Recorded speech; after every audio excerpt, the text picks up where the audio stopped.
Hey guys, Cain Paisley here, and today I'm going to be taking a look at this brand new MXR M222 torque box. This is a pedal I've ummed and ahed about pulling the trigger on for quite a while, and I figured I'd do a little bit of an unboxing and just looking at what's going on with it, just to help anyone else who might be in a similar sort of quandary.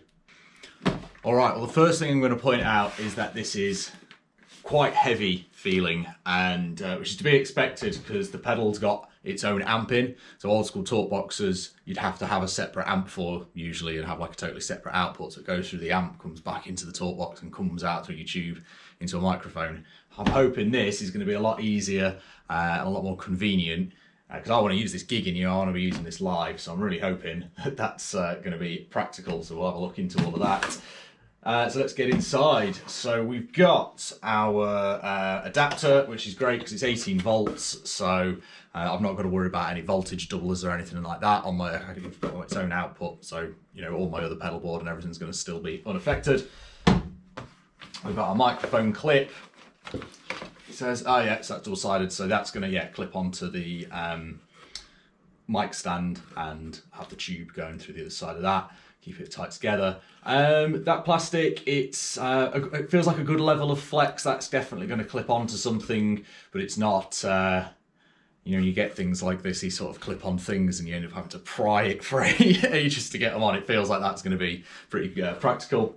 And then the actual pedal itself, so yeah, that's where a lot of this weight is coming from, as to be expected.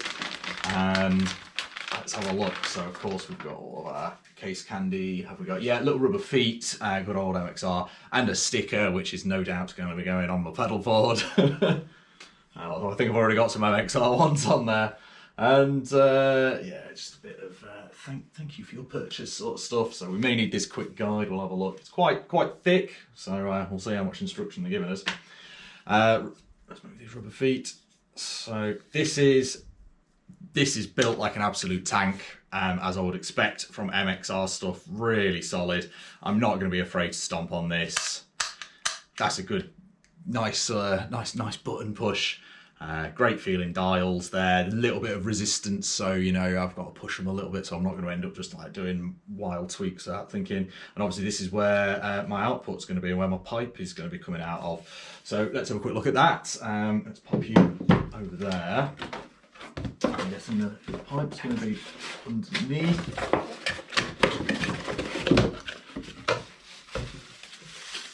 Here we go. So I seem to remember it saying that there's 6 foot of this.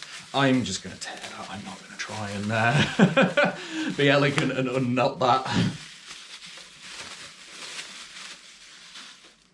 Cool. So this is quite a soft feeling rubber. I was expecting it to be a much harder feeling pipe, so I'm feeling a little less apprehensive about shoving this in my mouth. Yeah, and that's, how long is that? It's not the longest. What is that? It's about 6 foot.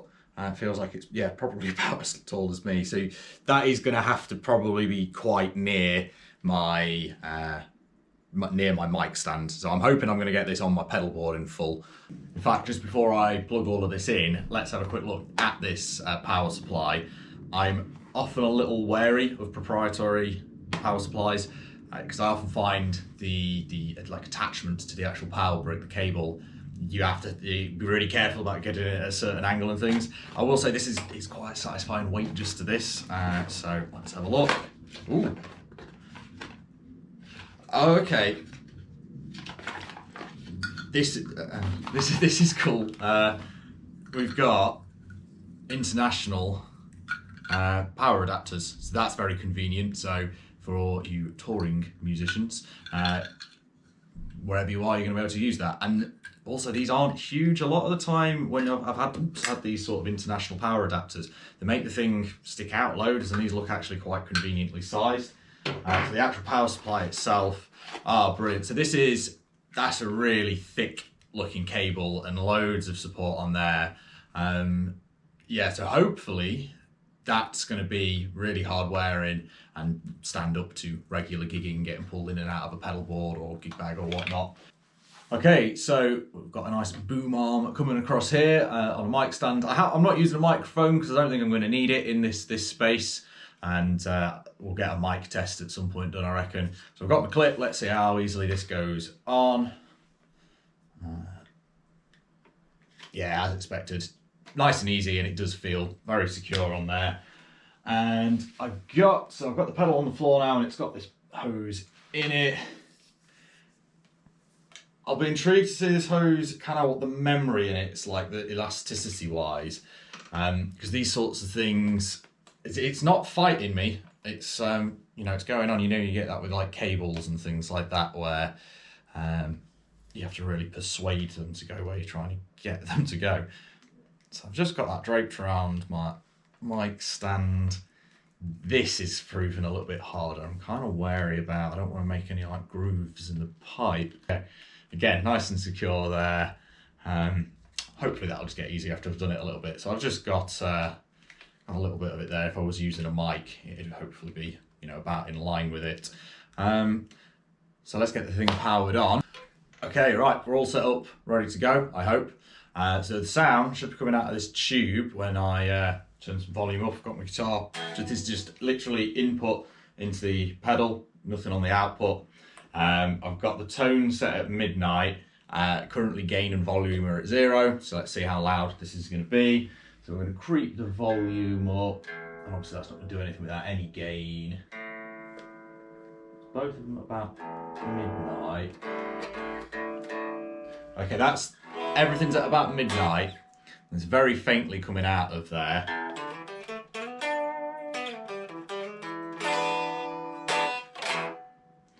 Let's turn it up a little bit. Let's get some more gain. There we go. So that is currently tone still at midnight, and volume and gain are both at about sort of 3 o'clock. So I'm pushing that quite hard. Let's see how extreme it goes. Let's get the volume up full. Okay, that's now kicking out quite a bit, and obviously that's projecting at my face there. So it seems like a lot of the sweep is in that top end of it. If I turn the gain down a little bit, that sounds a little bit more acceptable. And it is amazing how directional that is. Like, as soon as I put my face in front of that, I'm really like feeling that. Obviously I'm going to put that in my face in a minute. I'm going to see what that sounds like and feels like. Let's turn that volume down a touch. I'll experiment more with these controls as we're going.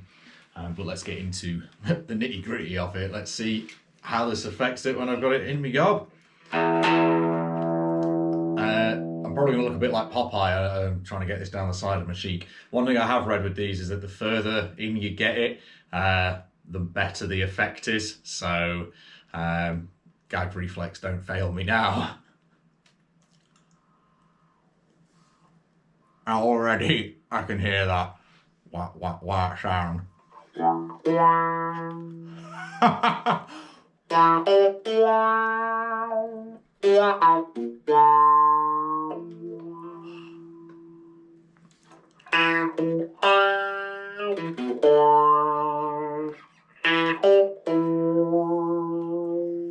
So already that's really responsive. I can really feel that. Yeah, reacting. It's exactly what it says on the box. It's a wah that is responding to the shape of my mouth. It feels a lot more natural than I was actually expecting. The thing that feels unnatural is obviously having this in my mouth. That's just going to take some getting used to, I imagine.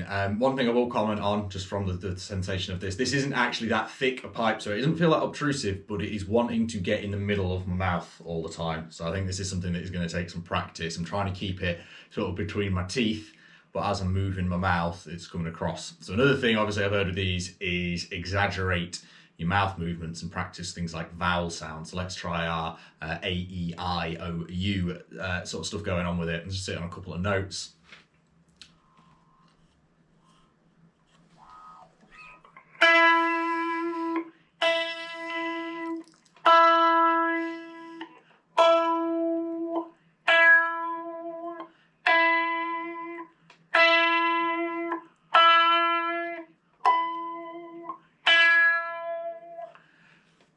So I can kind of feel the difference between those. I think I've got to get the hang of exaggerating a little bit. I'm really trying to focus on not saying what I'm singing here as well. That's the other big thing with these. So I've got to make sure I'm not going. Let's just see what it sounds like. Well, if I'm talking with it, we're probably just going to get a mix of the signal, aren't we? A, E, O, and that.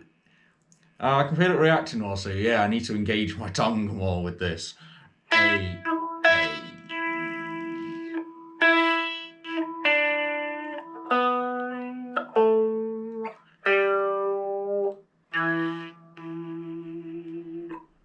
Let's try just affecting the controls then a little bit. It doesn't, so one thing I was wondering as well is how's that going to sound in my head? And one thing I can tell when my tongue's going over the edge of the pipe because it suddenly cuts out, and you're probably hearing that as well yourselves. It's, yeah, it doesn't sound much, it actually sounds quieter in my head. I was expecting it might sound quite loud. Like the government's listening to me through my fillings, like tinfoil, that sort of thing. But no, it's louder outside. Well, I'll say surprising to me, maybe not. It depends on what you're expecting. So let's try tweaking with the controls a little bit. So we're going to go more gain, keep the volume about the same. Let's see if that's more responsive.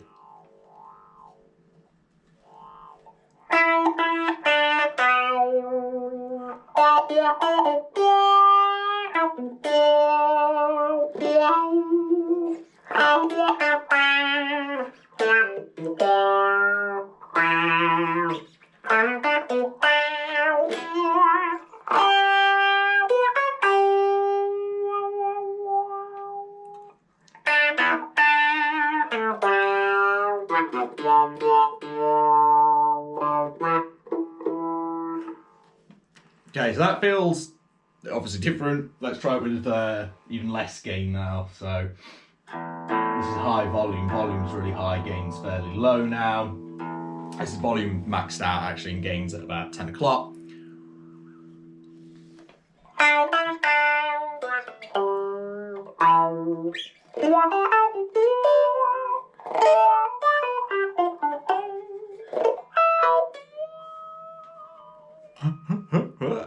Whoa, it's wanting to migrate again.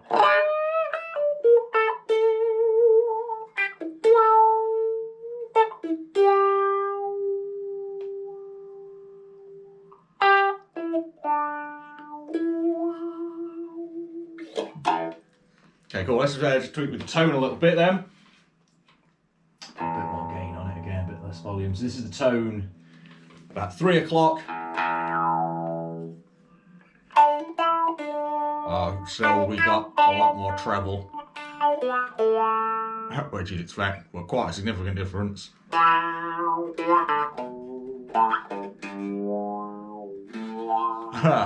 That's slipping again. Let's try to put the tone down, see what that sweep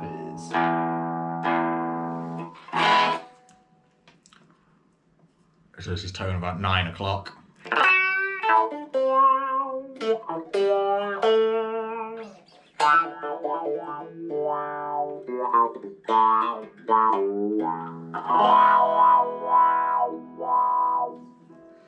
There.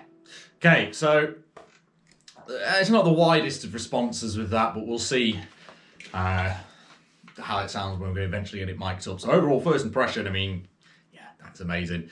One thing I'm going to try now then, I'm going to try putting the output of it through an amp, and I want to see how it feels having, I want to see, yeah, let's just see if we can get like clean guitar signal and this going together. So I've got it set up now with a couple of other pedals down here. I've got an overdrive in front of it, which isn't on, and I'm intrigued to see how it responds to getting boosted. That's definitely going to be something to try. I've got to be wary, I don't want to blow the amp inside of it, so we'll experiment with that a little bit. Apparently it responds well to other effects. On their online manual it says try putting a phase 90 in front of it, which probably would be quite an interesting effect. And I've got a couple of other kind of miscellaneous effects coming afterwards, namely a loop pedal. So I want to see if I can get like a loop through my clean amp and then solo over that with the talk box. So yeah, currently overdrive into talk box, into a tuner, a delay, and then a looper, and then there's just a reverb at the end going into the amp. So that's just like my, without the talk box, that's my standard little practice board. So let's have a quick experiment. Let's see fairly clean. That's my just the amp clean. So.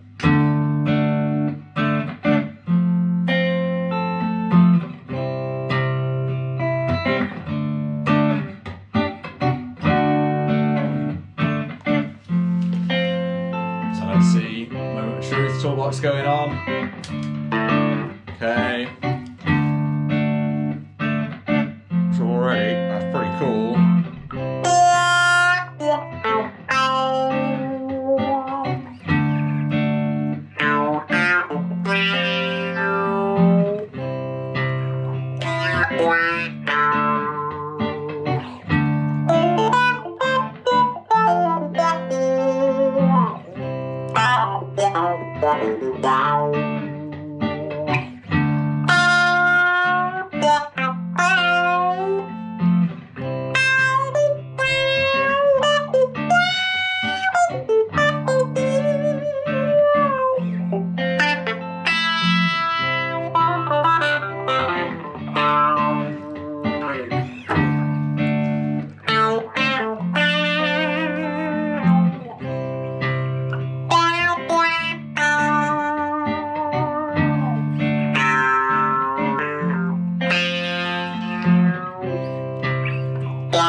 This is pretty cool. So I've got the talkbox on a lot louder there, and I can now feel that in my head. It's not like deafening me, but I can feel that like in between my teeth and stuff. So that's definitely something to be wary of.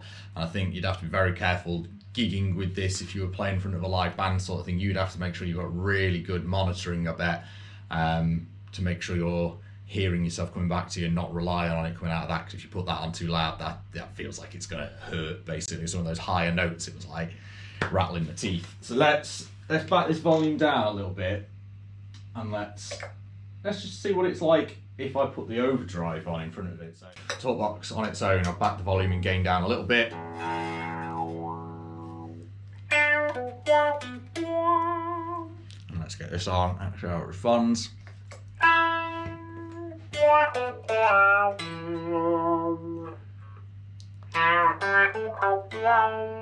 Not a whole lot of difference. Turn it off again.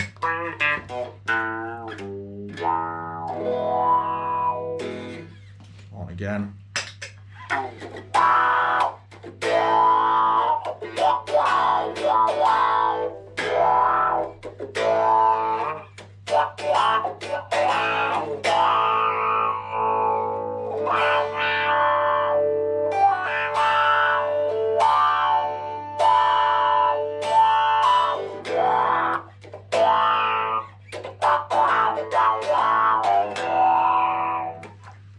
They're not too responsive to the overdrive. Obviously, this is going to take a lot of experimentation, and I feel like I need to really work on my technique with the actual voice movements. I'm really struggling to get anything discernible as words out of it, so massive props to those guys doing it. But in terms of actually just response as a wah, yeah, that's really, really cool, a lot of fun. So hopefully that's given you all a bit of an idea. I definitely, I mean, it needs cleaning. I can see spittle and stuff in it. That's perhaps the only reservation I've got with it. But yeah, I hope that's given you an idea about if you were on the fence about buying one. So yeah, I'll see you all again at some point.